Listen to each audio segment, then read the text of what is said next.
here. Pat in Bellevue, Washington. Hey, Pat, what's on your mind? Hi. I've talked to you before. I wanted to point out, I got an email from my brother who lives in London, and he's a psychologist, and he's talking about the effects of Brexit. Right. And he said it could probably make the biggest change in Britain in 1,000 years. It'll be a breakup of the whole group, and it means that England and Wales will become just minor partners in the global economy. The London Stock Exchange Financial Centre will go to some other place, so all of a sudden London will not be so valuable as it was. And it will, the Irish will probably go back to having their civil war. And Scotland will probably separate and join the EU. And join the EU, yes. Right. Now, I don't know. I didn't have to vote, so I'm not even thinking about what I would say. But the thing I'd like people to contemplate, before you blame the Brits, think about it. If there was a united North America, it would mean that Americans could go into Canada freely, there'd be no borders, and could take part in the health system there. Correct. Mexicans could come into the U.S. and take all the jobs that nobody else wants, and they'll do it for less. So right. Could go to school and could go to public schools for free, and could use and could qualify for Obamacare, and in those states with Medicaid, get free services, right. Medical services and things. Now, yes. If you asked Americans which way would they vote, would they accept that, or would they say no? We're our own country. Yeah, there's no way America would accept that. So why criticize the Brits for making that decision? Exactly. I made that almost exact same point yesterday, Pat, and it's not made enough because most Americans don't understand the dynamics of what's going on over there. And yeah, there are racists and xenophobes. There's racists and xenophobes all over. There's a bunch of them who are supporting Donald Trump. There's a bunch of them who are supporting Boris Johnson and Brexit. But that doesn't mean that the idea of a country having a national identity and having defined borders and being able to have some regulation of the size of its workforce so that the number of workers it has matches the demand for workers so that wages don't collapse, it doesn't mean that all those things aren't good things and that they're not values that can be held.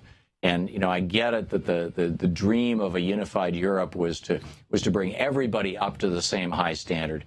It doesn't work that way. And the European Union, and particularly the Eurozone, and the incredible damage that the Eurozone has wreaked on Spain, on Portugal, on Italy, on Greece, in particular Greece, should tell us all the danger of these neoliberal experiments.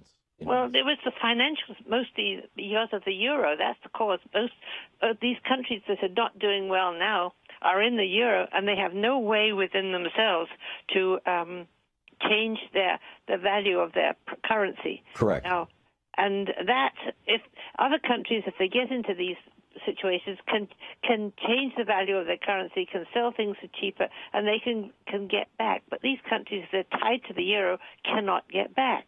Right.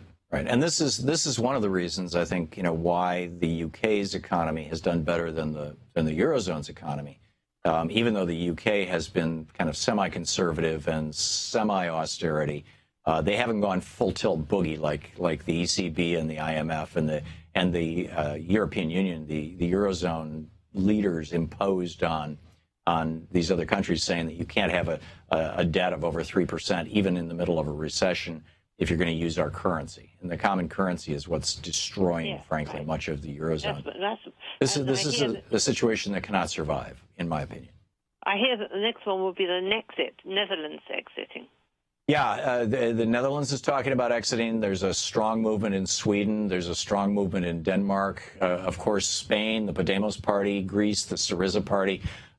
These are brand new political parties on the left that are in favor of exiting. You've got, Golden Dawn, the Nazi party in Greece that wants to exit. You've got a similar Nazi party in Spain. I can't remember the name of it.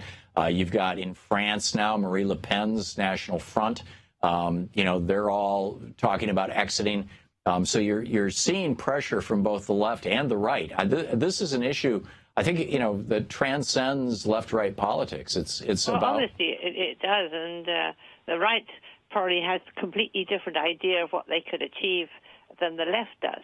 Yeah, I mean, the left is talking about, okay, if we get our country back, we can return to having a social democracy in a country that functions and get some control over our borders and our trade policies and have decent jobs again and all this kind of stuff. The right is saying, if we get power, we can get those brown people out of the country.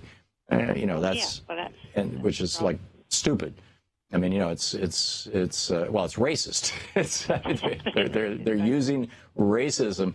They're correctly identifying the pain that they're experiencing as a consequence of this, surrender of sovereignty, basically, and which I would say is the failure of each of the national governments, or was the seductive nature of the sales pitch back in the 70s and 80s for the European Union.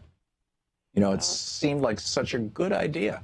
We'll never again have a war in Europe. I mean, look at the, millions, tens of millions of people died in World War II and in World War I. We don't want that to happen on European soil again. I think we can all agree on that. But is bringing all these countries together under a common currency, or in the case of the European Union, with no borders or minimal borders, is that the way to do it? I don't think so. I don't think so. And, we go back to Europe. England have been going back frequently. What's so refreshing there is you can talk to whether people of color, and they talk as if they were your neighbor. There's absolutely no prejudice, I noticed. Yeah. You can talk to, it's like meeting anyone. Forget about the color of the skin. It's nothing that you feel. Yeah, and let's hope that sentiment continues, because the racists are rearing their ugly heads. Pat, thank you for the call. We'll be back. To watch more clips from our programs, hit the Watch More Videos button over here. And please be sure to hit the handy-dandy subscribe button so you'll always be up to date. Tag, you're it.